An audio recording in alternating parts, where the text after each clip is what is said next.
Good morning. Hello, everybody. Welcome to User's Guide for the Soul. We're just finishing up chapter 31. I think that we're recording now, so welcome to our class. Again, good to have you.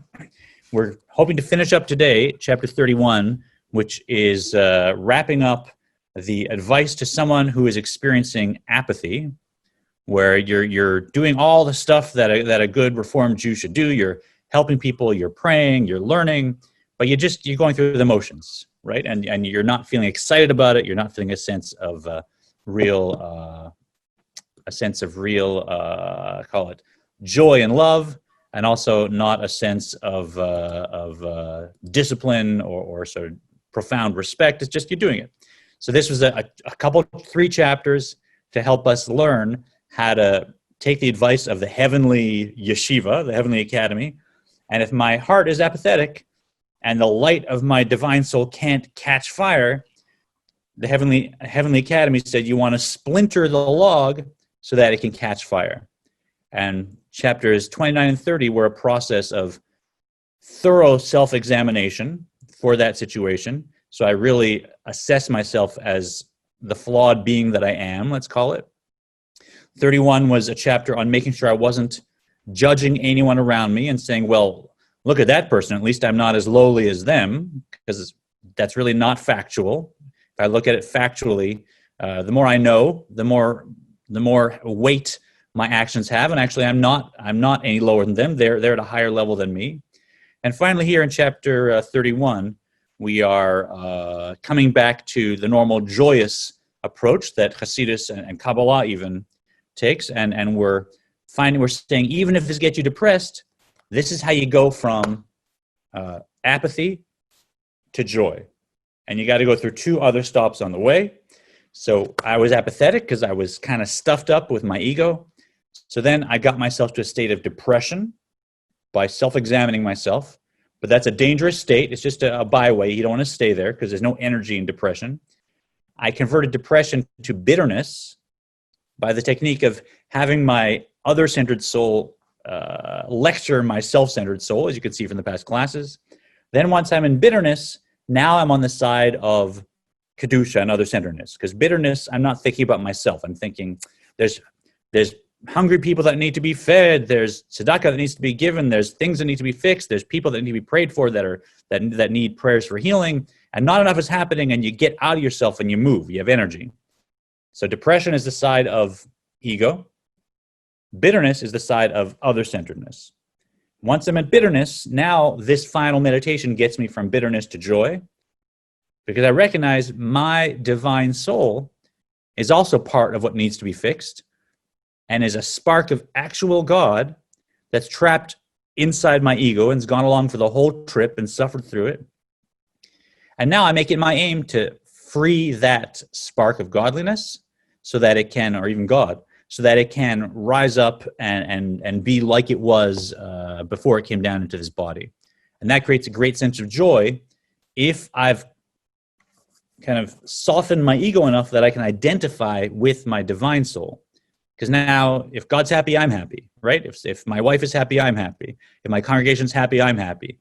That's the divine soul's perspective. Its point of reference is the other people and God. And as we'll see, the two are very, very much connected. You can't separate them.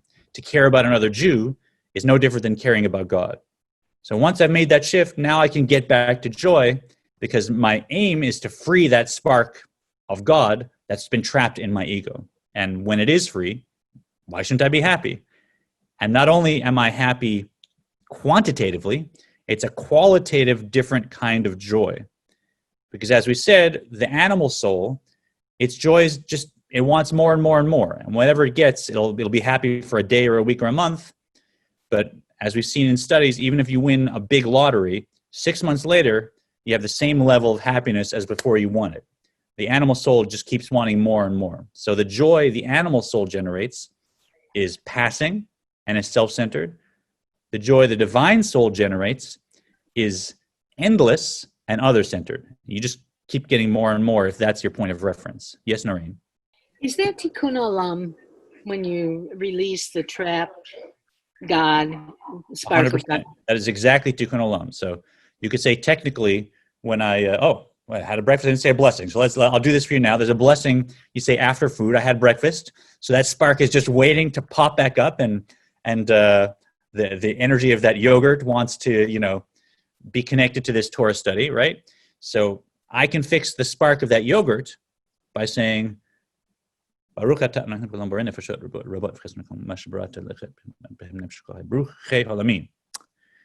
And now I've created a channel and it can rise back up, and I can be sensitive to that. And if I do with love and awe, it can rise even further. But same thing as you said with my own soul.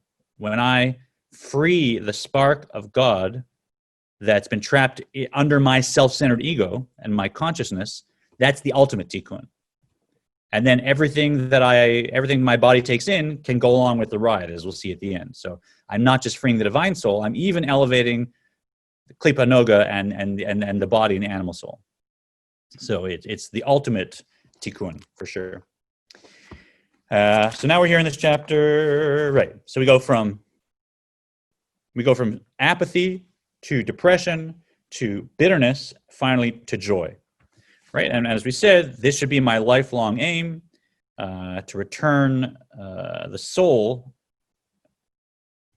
during my Torah study, my prayer, my good deeds, back to its home as if a prince or a princess were held captive in a terrible dungeon and finally got freed and went back to their parents' house, and the joy they would have just having breakfast. You couldn't compare that to the joy they might have experienced before their captivity, right? So the fact that they were held captive and freed now gives them even more joy. So let's go top of 425. ואף שהגוף עומד בשיקוצו, בטיובו, וכמו שכתוב בזוהר דנקרא משקה דחיביה. True, the body remains abominable and loathsome, and as the Zohar says, it's called a serpent's skin. So, there's still a few leftovers of that language. We got it. So it's true that even though now I'm experiencing joy on account of my divine soul being freed, the rest of the stuff is still accurate. I still remember how I assessed myself and the self-centered drives of my body and my mind and my consciousness. It's true, right? And the serpent skin, interesting for those of us who now know the terminology of klipa, the fully self-centered, impure aspects of the physical world and the spiritual world, and klipa noga, which is the shell, the separate aspects of the physical world that have some divine light in them. They're a little bit luminescent. The serpent skin refers to klipa noga, because the serpent is the klipa in the world. The serpent is that stuff that's just so self-centered we can't interact with it, we can't redeem it, other than by learning not to interact with it, right? So if I'm going to pick up a knife to murder, well, let's not go there, right? But the serpent skin, that's the shell around the klipa. So the serpent skin actually refers to klipa noga, and our body, of course, is klipa noga. There's a lot of holy light in the body. You just have to learn how to generate and make it dynamic as we're learning. So it's true that my physicalness, my physicality is still loathsome. It's still a serpent skin, and I could always go wrong. Ki mahutov atzmato shel hanefesh habamit lo nepach letov li kalel bikdusha. Since the essential character of the animal soul has not been transformed to good, so that it might be absorbed into the realm of holiness. Right. So pop quiz. If the essential character of my animal soul has been transformed to good and is absorbed in holiness, then I am probably a what type of person? Right. Tzaddik, right? I can read your lips there, Cindy. Right. So we're still talking about a Beinoni. Yeah. We're talking, no, not a Beinoni. A Beinoni, the essential character, is still like me. Okay. Right? Their thought, speech, and action is like a tzaddik, but their midot, right, their essential character is, Ellen, is that your phone still going? Their essential character is not changed, right? So here I am. I'm joyous about my divine soul finding its way back to God and being freed from Mitzrayim, from Egypt, as we'll learn in a moment. But still, I know my body and my animal soul, it hasn't been transformed, same state as it was. מכל מקום תיקר נפשו בעיניו לשמוח בשמחתה יותר מהגוף הנבזה, שלא לערבב ולבלבל שמחת הנפש בעיצבון הגוף. Here's that word, right? Levalbel from our song from 2 years ago. Remember that? Lebalbel, yes. Levalbel. בשירה. So, Yes. yet let, that's... Yet let his divine soul be more precious to him than his loathsome body, so that he rejoices in the soul's joy at its liberation through the observance of the Torah and the mitzvot from the exile of the body, without letting the sadness on account of the lowly state of his body interfere with or disturb the joy of the soul. Right, so, okay, it's still true. Everything that I got depressed about is true. I'm self-centered. I've messed up. I've made mistakes. I have a coarse ego, but I'm being happy now about my divine soul. So what's the conflict here, right? Why am I worried that that's still true, right? I'll give you an example. I got this great digital interface.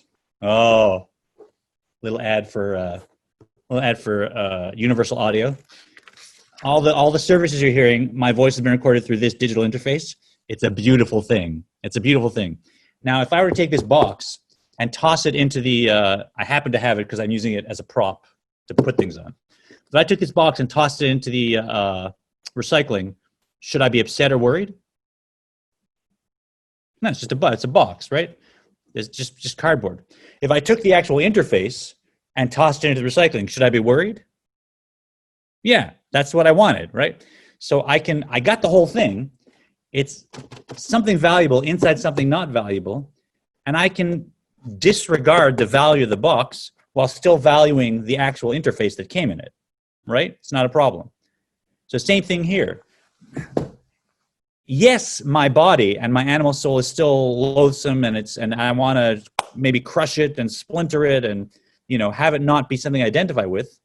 Okay, but I can identify with the divine soul.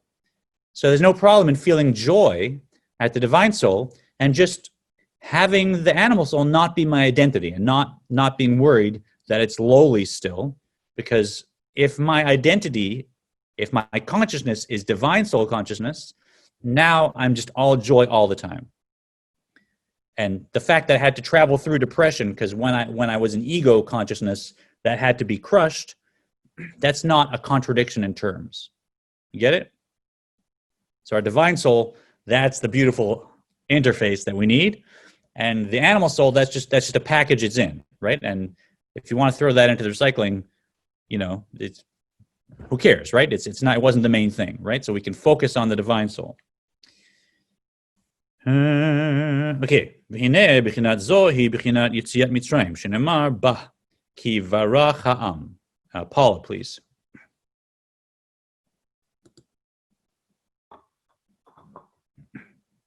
This form of divine service in which the divine soul breaks free of its exile within the body, while the body and animal soul remain in their lowly state, is analogous to the exodus from Egypt, of which it is written that the people escaped. All right, so now he's going to bring in not just the analogy of a prince that was captive and is freed, but the ultimate Jewish model of slavery and redemption, which is Egypt, Mitzrayim. So, and many times it's said that when we pray the Shema, whenever in the day, but especially the morning, that's the moment when that spark of God that's trapped in me is freed, is liberated from Egypt. So a beautiful meditation. If you're saying the Shema, close your eyes and try and identify with your divine soul and recognize it's been trapped all day, maybe in the night during dreams, underneath his consciousness, and finally, boom, God comes and takes it out of exile because you went and you prayed the Shema. And now your divine soul is reunited. Even if I'm too coarse to really get more than a vague inner sense of it, that's what's happening. And the more you identify with it, the more that can become your joy. So now we're seeing when I free my divine soul from under my ego, that's the people of Israel being redeemed from Egypt. That's the Exodus. דלכאורה הוא תמוה למה הייתה כזאת וכי אילו אמרו לפרעה לשלחם חפשי לעולם, לא היה מוכרח לשלחם. At first glance, it seems strange. Why should it have been so in a matter of flight? Had they demanded of Pharaoh that he set them free forever, would he not have been forced to do so, having been stricken by the plagues? Right, so there's a parallel here. When the people from Egypt, when the Jews were freed from Egypt, they actually had to hurry out.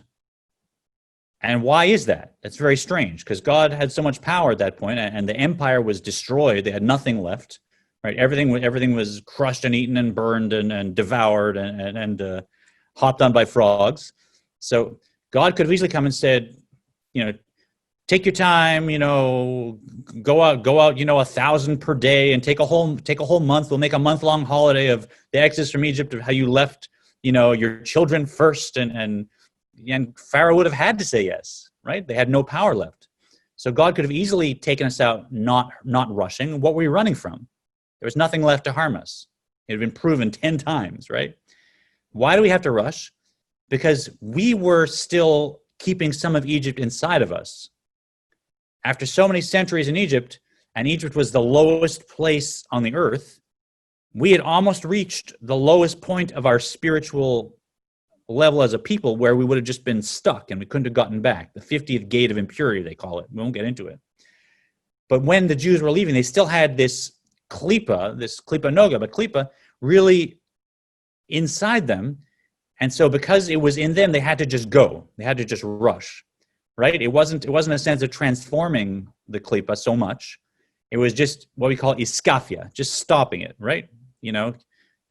You think you want to get involved in that lifestyle that you were in before, or that habit you were in before that destroyed your life, and you're in an environment where it's kind of it's appearing. You want to just get up and go, right? Just drop everything, leave, right? Don't think I can now fix the situation, I can transform it, I can transcend it. If I'm addicted to something, it's in me, and I got to just go, right? You just force yourself.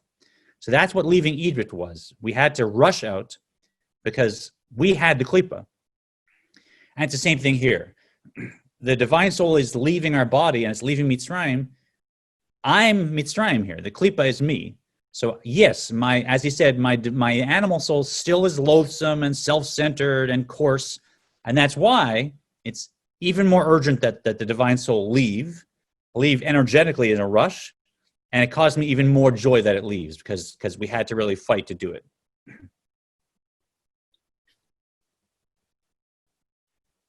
Is that like Lot's wife? She didn't leave fast enough, and she thought about it, and it hung with her, Yeah. Have you read anything about that, or it just occurred to you? It just occurred to me that she didn't I go. haven't learned Lot's wife and the sort of anything beyond the pshat in there. I wouldn't be surprised if it was the same dynamic, but I don't know. I'd have to do a little more research. Sounds I like can't it. do that. But very likely. First glance is strange, right? Do we read at first glance? Okay. Dilichora hu tamua.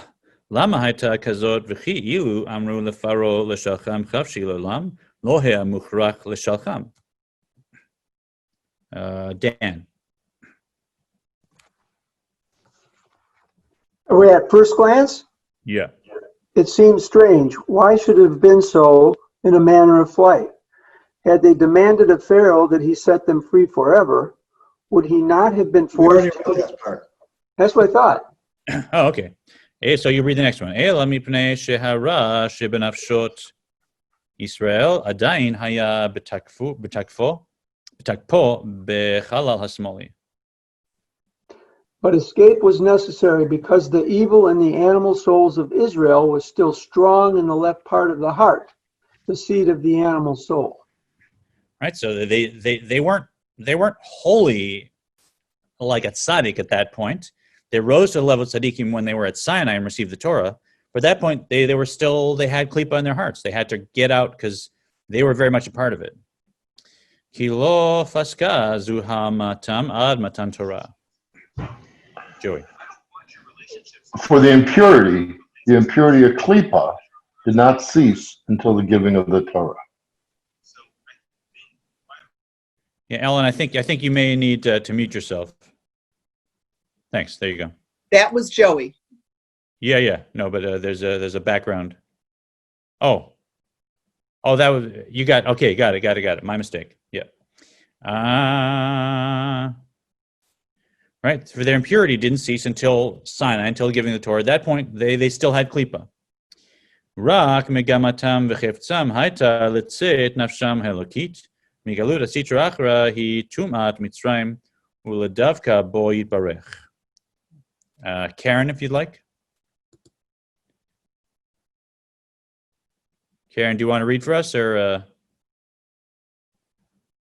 Okay, so Doreen, let's go to you. Read. Pardon me? There was a chat said she wasn't going to read. Okay, great. So Doreen, why don't you go ahead? And you'll need to unmute yourself, Doreen. I can't unmute you for whatever reason. There you go. Now we'll hear you. Okay. All right. Get their aim. Yet their aim and desire was that their divine soul leave the exile of the Sitra Harach, the impurity of Egypt, and then it cleave to God. Right, so that's what they wanted. They wanted to leave slavery and go into the desert with no supplies, with no security, a certain death normally. And they wanted to take that leap and just follow the divine command and there have this experience of meeting God and cleaving God and becoming one with God as a nation. That's what they wanted, and that's what we want. Let's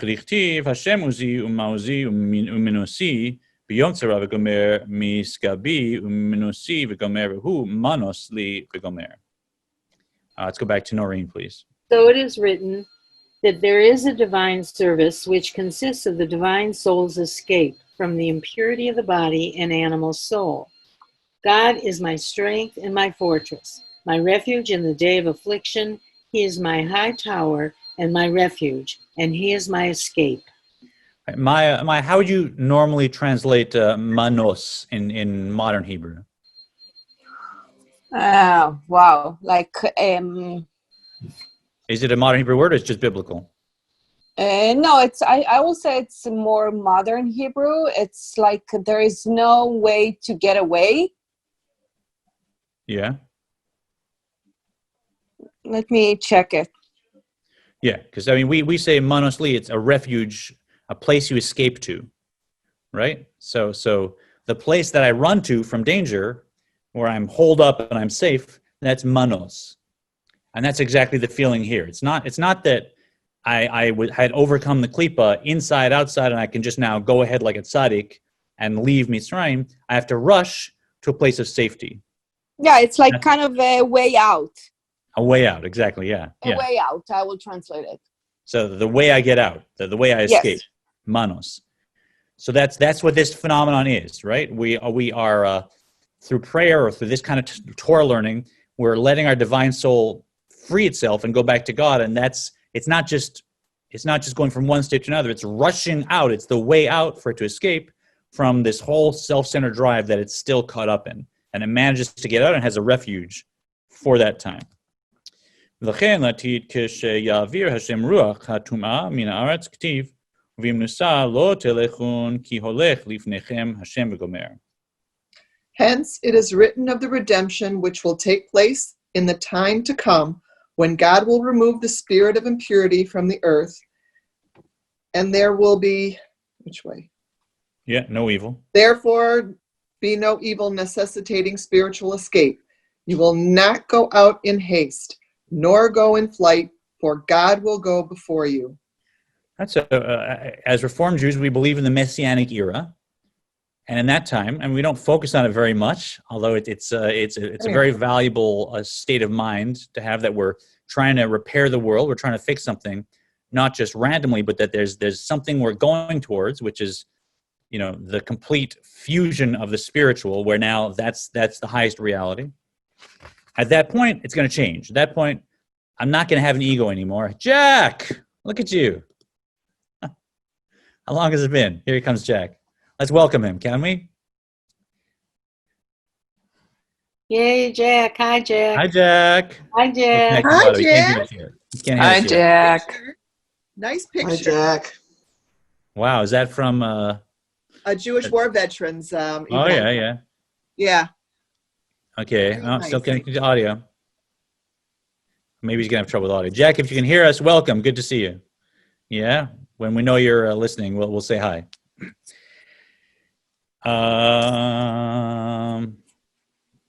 Right. So I lost my train of thought, but that's the kind of escape we're talking about, right? That our divine soul can escape and has to rush out, and it can't stop. Well, oh, right. We're talking about so yeah. In the time when in the Messianic era that the Reform movement believes in and work towards, at that point there won't be any more ego in each of us or outside. There'll be no evil. There'll be no self-centeredness. We'll all know we're just sparks of godliness and God, and this won't be necessary. There'll be nothing to run from because there'll be no klipa left, and it'll all be just kedusha, all holiness. So at that point, you'll be able to not rush out from your ego. You'll be able to just sit down, at Kabbalat Shabbat, pray. We'll all come together. We'll recognize we're all souls. It'll be obvious. But that's not the case now, neither inside nor outside for most normal people. ולהיות בחינת תשובה זו ביתר שאת ויתר עוז מעומקא דליבה, וגם שמחת הנפש תהיה בתוספת אורה ושמחה. One may lend this teshuva, the restoration of his soul to its source, additional strength from the depths of his heart, and likewise add a great measure of light and joy to the joy of his soul, brought on by the teshuva.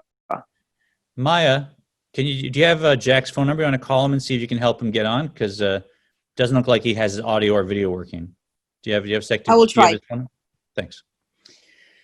Now we come to step 3 of our chapter. So step 1 for dealing with Timtum Alev was recognizing I am despicable, right? My ego, my self-centeredness, my weaknesses. Step 2 was recognize, but I have a divine soul that's trapped under my ego, and if I focus on the joy of that divine soul, now I can move to a state of joy, even though I'm despicable. But now step 3 really, this is the booster, right? This is the big jet is turning on, where he says, and anyways, yeah, I'm despicable, but who made me that way? Who created me with those tendencies and those drives and those weaknesses? I didn't create myself like this. Someone else planned me and created my character. Who was that? That person was, or that being was? God, right? So anyways, yeah, that's my animal soul, but guess who decided I should have a lowly, coarse, self-centered animal soul? God did. And guess who carefully put it together in every detail and said, oh, this is really going to be tricky for him, and he's really going to have a hard time identifying with other people on this, and this is, he's going to have to struggle every day. Someone planned it out in great detail. What's that? Book of Job. Book of Job, exactly. Right? So why should I be depressed that God and all God's wisdom decided to make me with all these weaknesses and say, oh, poor me, I'm so loathsome, I'm not a holy person. Whatever. God gave me these challenges. God made the obstacle course.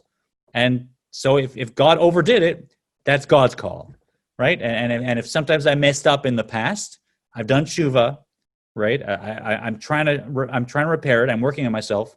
But why should I beat myself up and be depressed? Because it was God's fault, so to speak. God created me that way. It's not God's fault if I choose free will to do something wrong, but God created my character the way it is in its lowly state. So here we go. This is the kind of final pin in this cushion. Hen emet chulu. Did we do that? No, you. Yeah. Hen emet chulu. Fani lo asiti et atzmi. Where are we at? Who's reading? Paula? Yeah, Paula. Go ahead. Certainly it's true.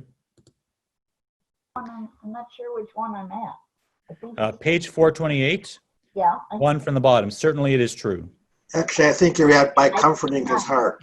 Oh, כאשר יסיב את ליבו דעת ותבונה לנחמו, מעצבונו ויגונו לאמור כנזכר לאל. By comforting. Certainly it is true, as said above, that I am utterly remote from God, but it was not I who created myself in a manner that permits the divine soul to be exiled within the impurity of the body and animal soul. It was God who created me thus. Very nice. Yeah. So I'll comfort myself from my distress and sorrow by meditating, reflecting with my bina and my dat. Right. For those who learn the sfirot, these are specific directions to meditation with certain parts of your soul's intellect. I won't go on that sidebar. And saying, yeah, it's true, but who created me? Yeah. So I'm loathsome.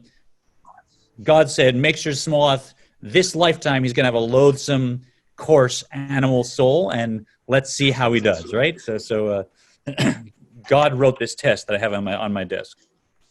בעולם עשה השם כזאת להוריד חלק מאורו, יתברך, וממלא וסובב כל המין וכולה כמה כלה חשיב, והלבישו במשקה דחיביה וטיפה סרוחה. Rick, you're going to love this one, Rick. I'm sorry? You're going to love this one. Why then has God done such a thing to cause the divine spirit a part of his light, which fills and encompasses all worlds, and before which all is as naught, to descend into the body and be clothed as in a serpent skin and I don't know what this last word, and a fetid drop, because like I don't have it's stinky. You know, it's where we're on Zoom, so I won't get graphic there, but you know what that means. Right? So why did God do this? There's God's being and God's light, which fills and encompasses the world, and it was so elevated it can't even get into reality. It's so infinitely beyond reality. God took up an actual piece of that and stuck it into the lowest place in creation that could not even be aware that God's spark is even there. Right? Why would God do that thing? Right? So I ask myself that, and I say, yeah, well, God made me, and why did God take a piece of God's self and put it in the me that God made? Dan.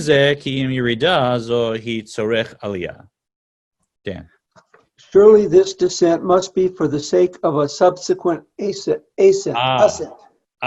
So we're going down in order to go up higher, right? So if you really want to jump off a springboard and do a beautiful, triple whatever you do, right? You got to run and you got to jump high and you got to land as hard as you can on a springboard, and that's gonna get you up high enough to do the most amazing things, right? And same thing with a soul coming down to a body. If it just came down into a tzaddik's body and it came in like milk going into tea, and there was no issue, and you lived a life of holiness, and you come back up, who's to say that's going to elevate the soul any more than when it was in heaven? I mean, bad analogy, because with a tzaddik, obviously it does. But in our case, when we come down and hit our body, and we're brought down with such force, and we're dragged down and trapped here, now when we free our soul by saying the Shema, or by learning, it bursts back up into the spiritual realms to a much higher place than it was stationed before he came into the body. So not only should I not be depressed because I'm no longer identifying with my ego, that's what it is. God created it. I'm identifying with the divine soul. But even the fact that the divine soul is trapped means that now the divine soul gets to bounce back up to a much higher place, right? So, if there was a trampoline and the divine soul had to aim and fall way, way, way down and hit the trampoline, and then boom, it's going to bounce back up to a much higher place. So it's a perilous journey. You can go wrong, but if you really transform yourself correctly and work on yourself, there's the potential for much, much more spiritual growth than had I not had this coarse ego to work with. So what does that mean in terms of joy? Not only should I not be depressed because I have such a coarse ego, I should actually be even happier that I have such a coarse ego, because the more self-centered and coarse I am, the higher now the divine soul rises back up once it comes down to its descent. right? Because that trampoline was just more powerful and it had to go lower, and now it's really getting a good bounce for its rise back up, so to speak. I thought this whole chapter had to do with Benjamin's, but a Benjamin's soul doesn't feel that remorse to go down to come back up. He's already up at the top level. Let's clarify this, because I think we've romanticized the Beinoni such that we forgot the basic definition, right? So a Beinoni controls their thought, speech, and action. So they look like a tzaddik in their thought, their volitional thought, their speech, and their action. But on the inside, are they any different than you and me? Same as you and me, right? Same as you and me. So, the idea that a Beinoni doesn't struggle and doesn't have to deal 24/7 with like its own coarse ego and their own drives, that's the whole point, right? The Beinoni has the same struggles as you and I. They just never give in, right? So a Beinoni is actually leveraging this phenomenon to the greatest extent probably than anyone, right? Because the Beinoni still has just as coarse an ego. Their divine soul is being, it's paired with animal soul that's just as problematic, and it's in that state. But the Beinoni is always releasing the divine soul to keep rising back up again and again and to create all this divine light. So Beinoni very much has this phenomenon because they're a struggler, and that struggle is there for the sake of the ascent that will follow it. Does that make sense? So Beinoni is not a tzaddik, right? Beinoni is just, you and I can be a Beinoni at any point in our lives. It's just a normal person. Joey first. So does this, I mean, I'm pretty sure I heard it from you, or who knows, I mean, I'm doing so much learning, but when your animal soul is really fighting hard, that lets you know that you're on the right track, because the more your godly soul is working, the more your animal soul has to get up and fight. Yeah, so that we talked about that when is where you get that trampoline effect. Yeah, we talked about that when in the chapter we said, if you have alien thoughts during prayer, right, you shouldn't worry. It's actually a good sign, because your animal soul, if you're not working hard, it's going to sit back and just keep messing you up, right? But if you're working hard, it'll have to get out of its chair and start fighting. So it's actually a sign that you're doing well. And yeah, it's connected to this idea. Yeah, Noreen? Is it an element of your own participation that gives it a higher quality? I'm getting that feeling that, like it wasn't just God-given, it's your participation with that in that struggle that gives it a higher bounce, so to speak. Yeah, absolutely. There's also the phenomenon that I'll value $1 that I earn over $10 that somebody just gives me, right? And if I worked for it, now that I'm connected to that dollar, it means something to me. So yeah, the ascent that we have, if it happened because of our work, that's the soul really treasures that more than if God just came down and said, "Okay, Smolash, now you're fixed. All your narishkeit's gone, and easy time doing the right thing all the time." I mean, I'll be a better person for people around me. That's true, but did I fix myself? Did I work on myself? Did I make myself that better person? So for my soul, it's different. All right, let's finish this up. Okay. להעלות לשם כל נפש החיונית הבעמית שמקליפת נוגה וכל לבושיה הן בחינות מחשבה דיבור מעשה שלה. That is, Joey, I think? That is to elevate to God the entire animating animal soul, which derive from klipa nocha, and also is garments of thought, speech, and action. And it's not just the divine soul. The divine soul doesn't need fixing. It can rise back up, so to speak, in ways, but it's the animal soul that really needs fixing. And so when the divine soul is freed from the confines of the animal soul and the ego consciousness and rises back up, it brings the animal soul and the klipa noga with it. And the yogurt that I ate and the physical thoughts that I had and the energy of my hands when I'm waving a lulav and etrog, all that is brought up to the realm of holiness. And so we actually we repair, there's tikkun for the physical world itself. And our body is the mechanism for the divine soul to actually sweep up those aspects of the physical world that have the divine light that's ours to redeem, and then raise it back up to its source. and the coarser the body, the more I collected. Let's put it that way. And the higher it can rise back up. Isn't that inspiring? Right? Anybody still feel depressed about the last 2 chapters? I know I don't. I don't feel good, right? Al yedei hitlabshutan b'maseh dibur machashevet haTorah. By means,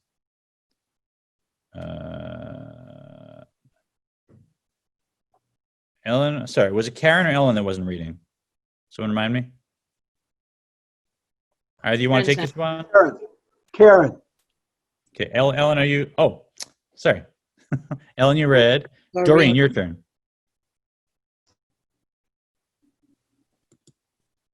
You need to unmute yourself, Doreen, by means. Okay, well, I've lost you a couple times here. I keep freezing up. Oh, no. For 429, right in the middle, by means of clothing. Okay, by means of clothing them in the action, speech, and thought of the Torah. Right, that's how we do it, right? So we know the phenomenon. We learn Torah, divine intellect and our intellect, they meet, they're fused, and that allows the divine soul to leap up out of Mitzrayim and raise up all these elements of the animal soul with it. The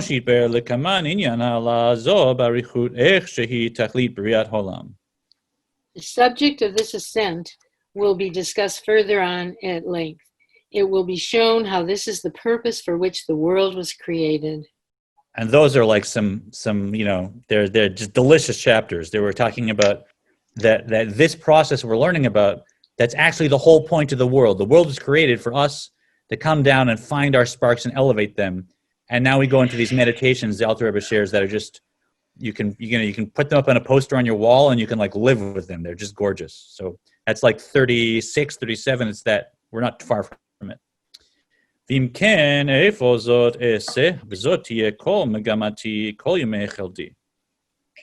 If this be so, there is one thing for me to do, and this shall be my sole aim throughout my life. Right? So you put quotes on this and you can say it in the morning if you like, right?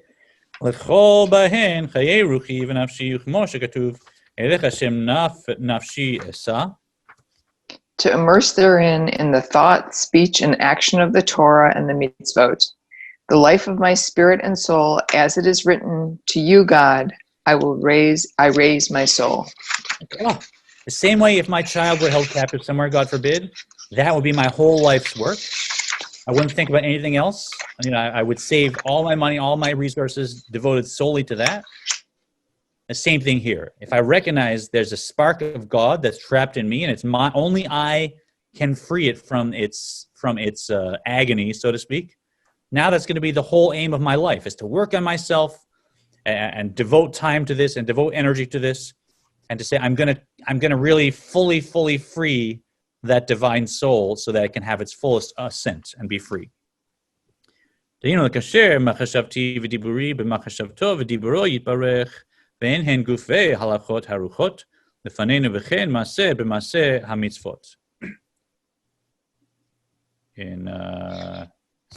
we at Paula?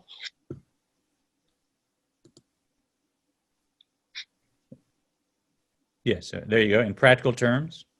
Practical terms, this means to bind my thought and speech with God's thought and speech, which are in fact the very laws which have been set out before us. For the laws of the Torah are God's thought and speech, and by studying them, one binds his own faculties of thought and speech with their divine counterparts. Similarly, with action, I will bind my faculty of action with God's faculty of action through performing the commandment. Right, so we've said sometimes, why is it that a grown person, brilliant person would sit for hours and hours and learn the laws of the temple that don't apply today, and exactly how this and poured and sprinkled, etc. It's not relevant at all because of this. By doing that, I'm actually freeing my divine soul. I'm binding my intellect with God's intellect, and I'm raising up my whole portion of the world. So it's not just learning something, some arcane, some irrelevant, detailed stuff. This is seen as a form of meditation where I'm fixing the world as I sit and learn. That's why people get so excited, because they they get more and more identified with their divine soul, and it just brings them a greater and greater sense of joy that actually never dissipates. You know, I mean, you get up in the morning and you feel like, oh, do I really have to go learn today? And you drag yourself to wherever you learn. But then once you get into it, now you see, you know, the chocolate cake and the whatever, you know, I can't get that kind of joy from there because that's the joy of the animal soul. And once you're hooked into it, it really, you realize that it's something else.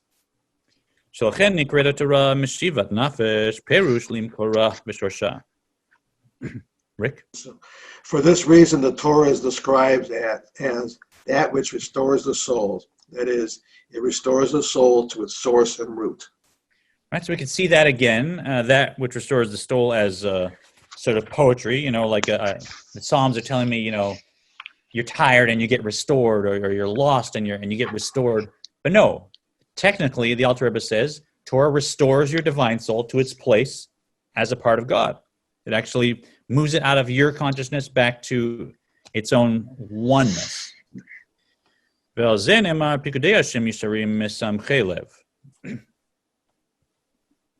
Moreover, concerning this occupation in the Torah and the mitzvot, which brings joy to the soul by restoring it to its source, and which banishes the sadness of its exile in the body and animal soul, it is written, God's commandments are just, they gladden the heart.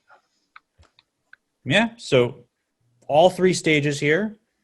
If I'm just so egotistical that I can't get excited about doing a good Jewish thing, first of all, go through this process. It's not a regular practice. It's only in that state. Splinter the ego by recognizing how loathsome I am. Then transition to focus on the divine soul and freeing the divine soul and the joy that it has. And finally, if I have some leftover depression because I think, yeah, but you know, I'm still such a low life. Well, who made me? That's God's department, right? Leave that to God. I'm going to identify as much as I can, and that takes repeated practice of laying down that new identity with the divine soul. And then accessing joy and fulfilling the commandment of being joyful is easy because not happy, open a book, right? Not happy, you know, go help someone. Not happy, go change your friend's tire, right? Not happy, you know, give money to charity. There's an easy way to constantly generate joy as long as I do the work of identifying with my divine soul, and that's building day by day. In the last 5 minutes, rather than during meditation, I want to just give you a bit of an introduction to chapter 32.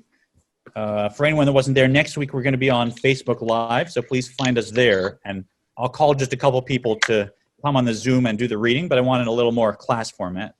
But there's things I won't share with everybody that you'll identify, that you'll benefit from having learned the whole rest of the Tanya up to now. So I won't go into them as much.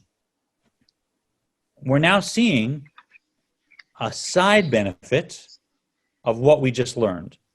This whole section on, if it's necessary, on crushing the ego and really splintering it so that you don't value it, you don't identify with it, and you switch your consciousness to being the consciousness of the divine soul. The Alter Rebbe says at the beginning of chapter 32, and by the way, what you just did makes it effortless to fulfill the commandment of loving another as yourself. Loving another as yourself. Right? And in a nutshell, why? Because the animal soul is the thing that's separate. The animal soul is the thing that has an ego and cares about itself. The divine soul, that's just one with everything. It doesn't even know what an ego is. It doesn't know what a self-centered drive is, right? That makes no sense to it. So once I've taken my consciousness and schlepped it over to the divine soul side, why wouldn't I love another like myself? Who's the self? There's no ego there, right?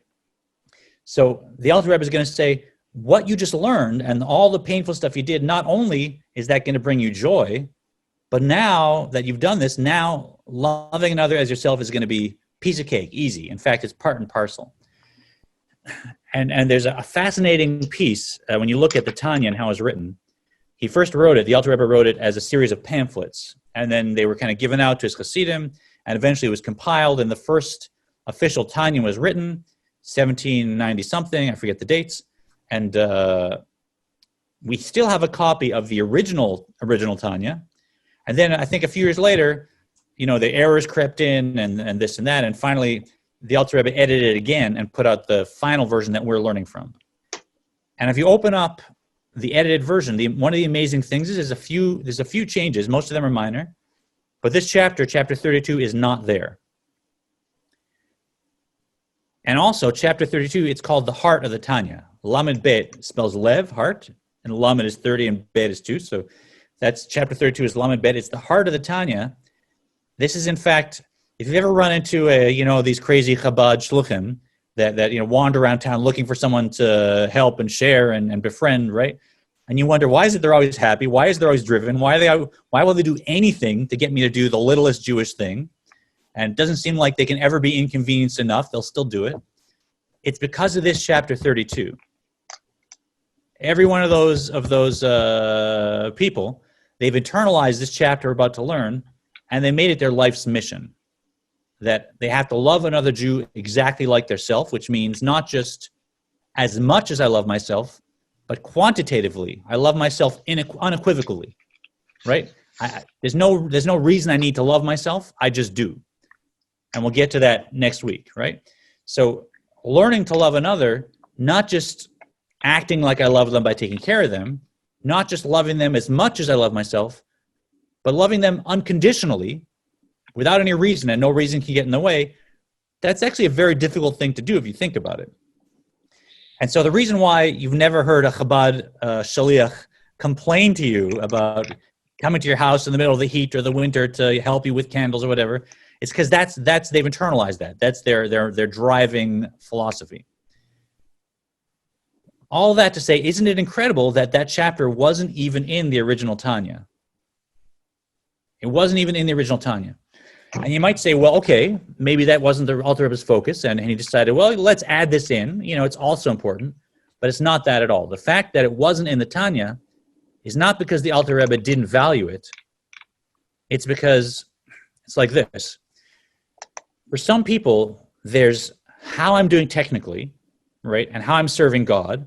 So am I giving charity? Am I praying? Am I learning? Am I working on myself? And that's one report card I get. Then there's what's called Ahavas Yisrael, loving another person, this commandment. And there it's like, okay, am I also a mensch? Do I also love other people?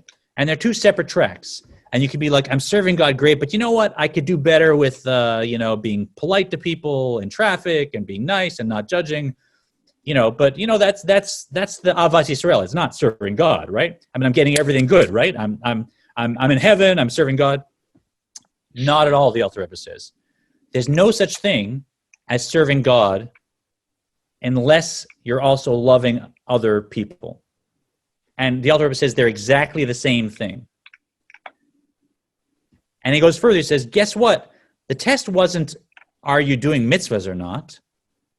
The test was, is it your divine soul that's doing the mitzvahs, or is it your animal soul that's doing the mitzvahs? It's not evil versus good. It's other-centered versus self-centered. So I can be a textbook Jew and keep all the mitzvahs and learn Torah and be scholarly. It can all be still the animal soul, right? I can be doing mitzvahs because I want the heavenly brownie points. I can be learning Torah because I want the respect. And I can be technically a perfect, even a Beinoni, so to speak. But now I'm just rude to people. I don't care. I'm not concerned with them. That shows me that I haven't gotten there at all. Still my animal soul that's doing the mitzvahs. And to the Alter Rebbe, it's all the same thing. And so if you've done the chapters we've learned, and you've worked on yourself, and you're meditating, and you've got yourself to the level of Beinoni, now you are loving another Jew. Because if you aren't loving the other Jew, or the other person, then you didn't fulfill the rest of the Tanya. It's the same thing. So the reason the Alter Rebbe didn't put it in is not because it's less important. It's because it's actually completely unified. And to him, there's no such thing as I'm serving God, but I'm not loving another person. If you're not loving another person, you weren't serving God. Go back to chapter 2. Yeah? So for us to understand, this is so part and parcel with the Tanya, it's the heart of the Tanya, that the Alter Rebbe didn't even write it at first, because it's done, loving another Jew, that's what we've been working on this whole time. You think serving God is different than loving another Jew? Like logo routine. So that's just a little introduction for us. We're really hitting, something, a chapter that's not just inspiring, and not just inspiring, I think, to people that learn Tanya, but a chapter that maybe has had more impact on the worldwide Jewish community than, any other book written like outside, the Torah, right? It's hard for me to think of another chapter from any other book I've encountered that has had this much real life impact on making sure the Jewish community sticks together. We love each other. We're non-judgmental. We help each other. And I hope you'll agree when we start learning. So we're going to stop the recording now. We'll hang out and wrap up. If you're joining us on YouTube, we look forward to seeing you next week. It is on Facebook Live, as I said. So please look for our class there, and wishing you an amazing week.